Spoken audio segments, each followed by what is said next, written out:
गंबट जी किसान कॉलोनी में 4 ॿारनि जी मां मसमात शाज़िया नारे जो घर अंदर गोली लॻल लाश इतला ते पुलिस ऐं संदसि वारस वाक़े वारे हंधि पहुची विया। नारी जे मुड़ुस अला रखियो नारे जो ऐं संदसि सावरनि पारां हिक ॿिए मथां शाज़िया खे क़त्ल करण जो इल्ज़ाम हयो वियो।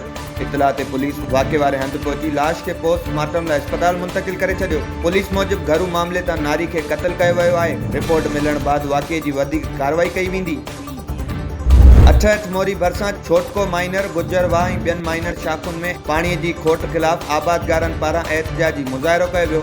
उन मौक़े ते आबादगार इब्राहिम खलील, मुर्तज़ा बिरोई ऐं ॿियनि चयो त आपाशी एसडीओ वाहन ऐं माइनर में पाणीअ जी हथरादू खोट करे छॾी आहे, जंहिं सबबि आबादगारनि जा फसल सुकी रहिया आहिनि। हुननि वज़ीर आला सिंध, सूबाई वज़ीर जाम खान शोरो ऐं ॿियनि खां मुतालबो कयो त आपाशी अमले ख़िलाफ़ नोटिस वठी पाणी ॾिनो वञे।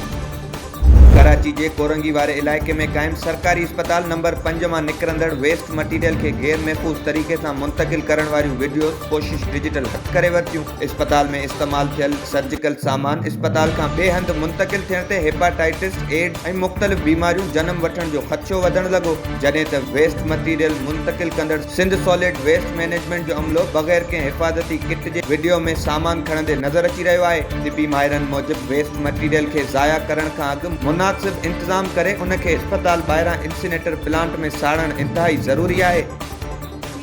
मोरो में पटीदन शहर वासी सदाम सोलंगी पंहिंजे ॿारनि सां गॾिजी घरवारी खे अगवा कंदड़ बिरादरी जे बासरनि ख़िलाफ़ एहतजाजी धरणो हयो। उन मौक़े ते सदाम सोलंगी इल्ज़ाम हयो त माइट अज़ीज़ सोलंगी, ममताज़ सोलंगी ऐं ॿिया मुंहिंजी घरवारी खे अगवा करे ज़बरदस्ती उन जो हिकु निकाह मथां ॿियो निकाह कराए छॾियो आहे, जॾहिं त घरवारी पहिरीं खां मुंहिंजे निकाह में आहे। हुननि पुलिस इख़्तियारियुनि खां मुतालबो कयो त मामले जो नोटिस वठी इंसाफ़ ॾिनो वञे।